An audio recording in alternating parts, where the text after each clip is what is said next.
Hey y'all, it's Jacqueline at Pixie Dust PhD. I am filming this on Sunday, July 13th, 2025. This is the month 65 creator update. Honestly, the past month has been a bit light in news, in my opinion, so we will go over the pertinent news, but it's not going to be a ton, and then we'll do stats, analytics, and revenue for the past month, as well as lifetime of the channel. And before we get into it, I just wanted to say thanks for being here and also thanks for your patience with me lately. I know that I have been pretty absent in terms of commenting back. I definitely want to, but as I shared last month, I started a new medication. We upped the dosage and the side effects still are just really kicking my butt. I am so tired, so drowsy, just getting through the days, just doing work and living has taken everything out of me. So yeah, maintaining the channel has been a challenge. And honestly, it's just not been my top priority when I'm having a hard time just staying awake to get through a day. So I do hope to get back to everybody soon, but I just wanted to say thanks again for your patience. All right, let's get to the news. First up in non-Disney news, the Orlando Informer Meetup did announce their winter dates. So there's these 2 weekends in November and 2 weekends in December. I've never been to an Orlando Informer Meetup, but I have a handful of friends who've been, and they say it's really great. My understanding is essentially it's a private park buyout for Universal Studios and Islands of Adventures at Universal Florida Resort. So this does not include Epic Universe. It is just the 2 kind of now legacy parks, I suppose. But yeah, starting sometime at night, I think it's 7 or 8 p.m. most nights, the park closes to the general public. You have to be a member of the Orlando Informer Meetup to continue to use the park. And all the food's included, not alcohol, but a lot of food. So you can definitely get dinner and snacks and stuff. And then most of the rides are open as well. Pricing here, you're talking, $250 a night if you're doing a single night, or $400 if you're doing both nights. And so for both nights, that breaks out to, $200-ish a day. When you look at the price of a day ticket compared to the price of this, I mean, yes, you will have fewer hours total of the Orlando Informer Meetup compared to a normal day ticket, but with crowds being so much less, I mean, I think that you're probably going to get more done. So I just wanted to share this in case you were interested in Universal Orlando, and also if you're a night person, I think that this could be a really cool way to go. I will leave a link in the description below. Really not a lot of DVC news, in my opinion. Again, we did get confirmation of a swimming pool expansion coming to Fort Wilderness, so that will be available for all Fort Wilderness guests. But of course, the expansion is probably a little bit at least driven by the cabins at Fort Wilderness, and perhaps what are some lackluster amenities for a DVC resort. I have not seen a time frame of when this construction may be complete. If you know more, definitely leave a comment down below. And we did get Food and Wine Festival dates at EPCOT. That will be August 28th through November 22nd. The Cheese Walk is coming back, always a highlight in my opinion, and Remy's Hide and Squeak, so that is a fun little extra.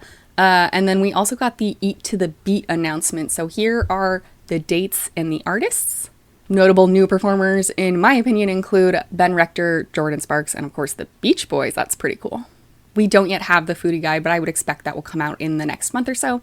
Keep your eyes on the Disney Parks blog if you're anxious to figure out what you're going to eat around the world during Food and Wine Festival. And then we also got a slew of holiday announcements. I will just touch on the highlights here. So first, moving out of Food and Wine Festival, so that ends November 22nd. Then there's a quick turnaround to start the Festival of the Holidays on November 28th, and that will run through December 30th. Again, this is specifically at EPCOT. The Candlelight Processional is of course returning, but we do not yet have the announcements of who the narrators will be. So again, if you are planning a trip during this time frame and are anxious to know who it is, keep your eyes on Disney Parks blog for the announcement as soon as it drops. Otherwise, it's the festival as expected, so we will have those storytellers round world showcase telling stories about their holiday traditions. We'll get joyful. There, of course, will be food and drink. Again, keep your eyes out for the foodie guide, though that probably won't be coming out for quite a while, is my guess. We'll get ride overlays, so clearly living with the land, TBD, what else? So yeah, Festival of Holidays is, I think, the shortest festival it's gotta be. It's only 1 month. Looks super cute. I haven't been to Disney during holiday time since 2017, and they kind of keep upping their game. I just think that it's such a charming time to be down there. So if you get to go, I hope you have the best time. And still in the holiday mood, we did also learn about Jollywood Nights. So this is coming back to Hollywood Studios. I think this will now be the 3rd year. Here are the dates. So you've got November 8th, 15th, 17th, 22nd, 24th, 29th, and then December 1st, 6th, 10th, 13th, 17th, 20th, and 22nd. So it is relatively limited, especially compared to the Christmas party. You can buy tickets starting on July 16th if you have a resort stay booked already, or July 22nd for everybody, whether or not you've got your stay booked. New this year will be a Miguel, I assume meet and greet. It says see Miguel, but I think that probably means a meet and greet. You get to enter the park at 5:30, which I guess is earlier than they've let you do before. They're funnily advertising the two new shows here, the Little Mermaid show and the Disney Villain show, as if that's something special for Jollywood Nights. I think they're just saying you can see the shows, like they'll run the shows during Jollywood Nights, but I'd be very surprised if there are holiday overlays for those shows, but it'd be cool. If there were, then it does actually get to count. And then, new snacks, new merch, but otherwise it's what you recall from years past. So you've still got the Nightmare Before Christmas sing-along, still got the Tip Top Club, Glisten, the ice skating thing looks pretty cool, jazzy stuff at Hollywood Brown Derby, so, and Jingle Bell, Jingle Bam. So yeah, it's pretty much what you remember. Here's a look at the characters. We've got Phineas and Ferb, Max Goof as Powerline, Rescue Rangers Chippendale, Santa Stitch, Baloo and King Louie, Mike Wazowski, Edna Mode, Frozone, and Joy. And then again, Miguel is new this year, and also over in that area will be the Three Caballeros birds. If you've done Jollywood Nights in the past couple of years, definitely let me know what you think in the comments down below. It's something I am considering. Maybe not this year, but for a future trip. I'm definitely anxious to get back down to Disney World during holiday time. It's, again, just so magical.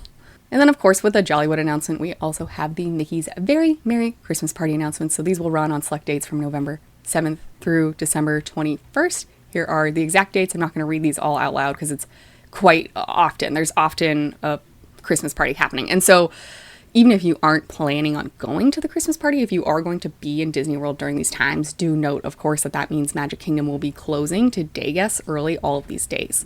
And as a day guest, you won't get the opportunity to see the new nighttime parade on these days, and there also won't be standard fireworks, so no happily ever after. Typically in past years, though, crowd levels on party days at Magic Kingdom tend to be lower because everyone else with a day ticket's going to other parks, right? So their park day isn't cut short. But if you have a park hopper, for example, it could be a good strategy to go to the Magic Kingdom on a party day, then just park hop out of Magic Kingdom to a different park when it's time to go. Ticket dates, again, is this July 16th if you have a reservation, otherwise July 22nd. And I scrolled through this and I didn't see anything terribly new. I mean, the Christmas party is fairly standard. It does just kind of tend to be what it is. It's super fun, super cute, but I don't think anything terribly new. The overlays will be happening at Space Mountain, the Speedway, Mad Tea Party, Jungle Cruise, and the Laugh Floor. So yeah, that's the same as per usual. Of course, there's going to be new merch. There'll probably be some new treats, but generally speaking, if you know about Very Merry Christmas Party, it is what you're going to expect. That's really all the news that I am aware of that I wanted to share, though again, this past month has been, I've been pretty zonked out from my new medication, so I definitely could have missed something. Let me know what I missed in the comments down below. Would love to chat about it. But with that, let's go ahead and move into stats and analytics. For month 65, I pulled these from June 11th through July 10th. And here were the videos that we posted this month. So it was a lot of September 24 vlog type material. So there was an Animal Kingdom vlog and I got Steakhouse 71 to go. Very quick look at my Topolino's Terrace lounge dinner, the trip recap where I discussed it with my partner. And outside of that, we had the month 64 creator update. We did a kind of more detailed video about once you buy one-time use points for Disney Vacation Club, how you can use them online. To this day, I still see people saying you have to call member services to modify your one-time use points, and that's just not true. So we did a pretty detailed exercise of going through and modifying and canceling and reusing your one-time use points. And yeah, now we are starting to get into my Disneyland trip from this spring. So we took a look at an offsite hotel, and then also we did get Chef's Counter at Napa Rose, so shared that experience. For members only, we are continuing to do some behind-the-scenes Disney World and DVC discussions and planning. And aside from that general statement, we did also talk about enchanting extras at Walt Disney World.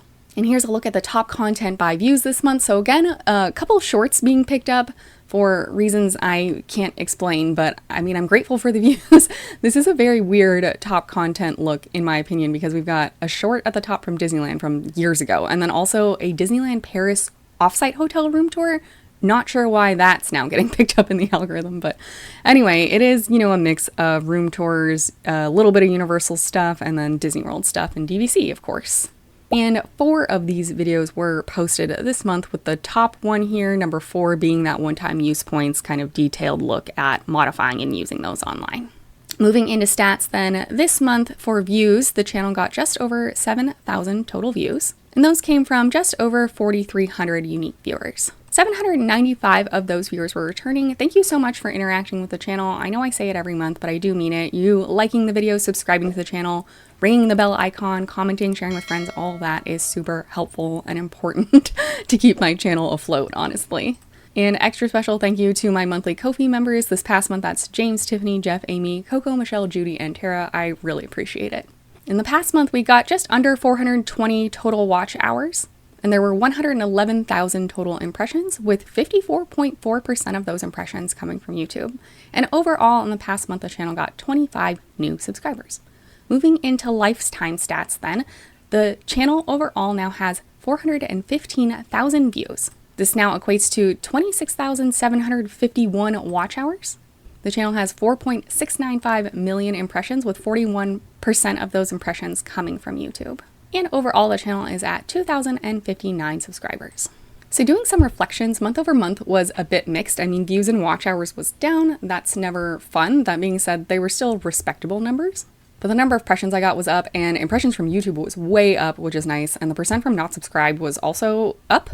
So perhaps what that says to me is more of my core audience was tuned in this month as opposed to, random people from the algorithm. And I don't know, there's pros and cons to it either way. And subscribers was down. I did only get 25 subscribers compared to 30 last month, but 25 for the past year is a pretty strong month for me, so I'm not going to complain. Not too much to reflect about lifetime here, no major milestones that I hit, and I don't really think any major milestones coming up, but nice to see us making headway, especially in impressions from YouTube and percent not subscribed. Moving into revenue then, here is a look at the revenue from the past month.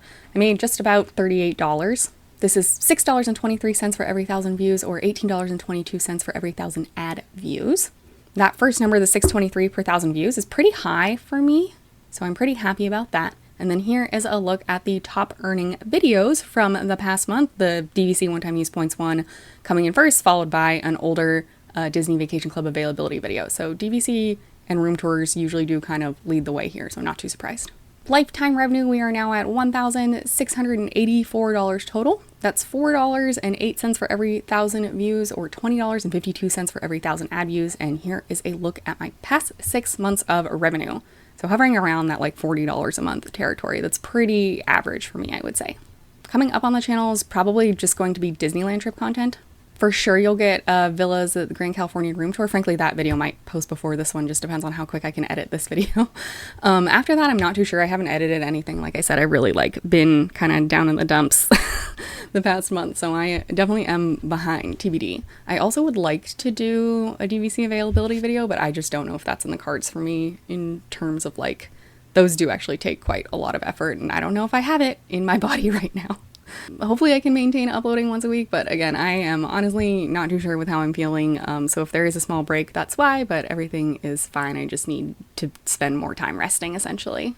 I hope you all had a good Canada Day for my Canadian viewers and Independence Day for my American viewers, and I'm not too sure when other Independence Days are, or frankly, I don't know if I have a big viewer base outside of those countries, but yeah, I hope your summer is treating you well. It's definitely proper, hot, sticky, muggy here now. I'm sure it's worse in Florida, but DC's not a pretty place to be in the summer. If you have any fun summer plans, definitely let me know. I love sharing in your joy. Thank you so much for watching again. May the rest of your day be magical, and we'll see you real soon at Pixie Dust PhD.